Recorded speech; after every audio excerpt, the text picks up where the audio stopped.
Karibu sana kwenye Dear Daizo. Leo tunagusa mada nzito, maisha ya ndoa pale ambapo mapenzi yamekauka, mioyo imechoka, lakini bado mnaishi pamoja.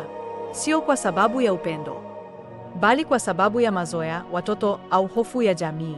Swali kwa watazamaji, umeshawahi kuamka asubuhi, ukamwangalia mwenza wako, ukahisi kama ni mgeni ndani ya nyumba yako? Kama jibu ni ndiyo, basi video hii ni kwa ajili yako.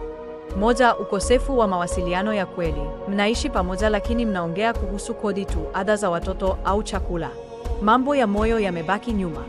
Mbili, kukosa appreciation. Ulimshukuru lini mwenza wako mara ya mwisho? Kumwambia asante, nakupenda au hata umenipendeza leo. Tatu, kujitenga kihisia. Watu wanaweza kuwa kitanda kimoja lakini mioyo yao iko mbali. Mmoja Dodoma, mwingine Arusha kiakili. Sababu kuu za mioyo kuchoka.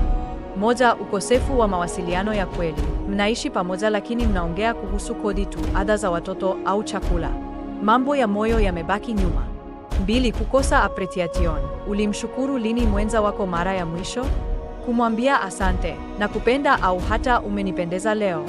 Tatu, kujitenga kihisia. Watu wanaweza kuwa kitanda kimoja lakini mioyo yao iko mbali.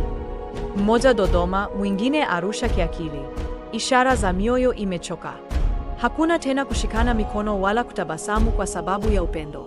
Kila mtu ana simu yake, hakuna mazungumzo ya uso kwa uso. Unapendelea kuchelewa kurudi nyumbani kuliko kuwa karibu naye. Marafiki wako wanawaambia matatizo yako badala ya mwenza wako. Maana ukishaanza kuona mwenza wako kama mwenzako, basi ndoa inahitaji kwa sababu ya hasira, ila kwa sababu kifanyike kurejesha upendo. Anzisha mazungumzo kwa ujasiri. Mwambie mwenza wako, naomba tuketi tuongee. Najisikia kama tumeanza kupoteana. Rudisheni utaratibu wa maombi au kusoma andiko pamoja, hata kama ni dakika 5 tu. Hiyo inajenga kiroho na kihisia. Jitahidi kuwa mtu wa kwanza kusema pole, asante au naomba msamaha hata bila kosa kubwa. Ndoa ni vita ya kuvumilia, sio ya kushinda. Pangeni siku ya ninyi wawili tu, hata kama ni kupika pamoja jikoni au kutazama movie kwa makubaliano. Usisubiri pesa nyingi ili kuonyesha upendo. Ushauri wa Dear Daizo. Wapendwa, kila ndoa hupitia misimu. Kuna wakati wa mvua, kuna wakati wa jua kali. Lakini jambo la msingi ni kutokukata tamaa. Mifano ya kushangaza. Wapo walioishi miaka 5 bila kusema na kupenda, lakini walirudi kuwa marafiki kwa kuanza mazungumzo madogo tu.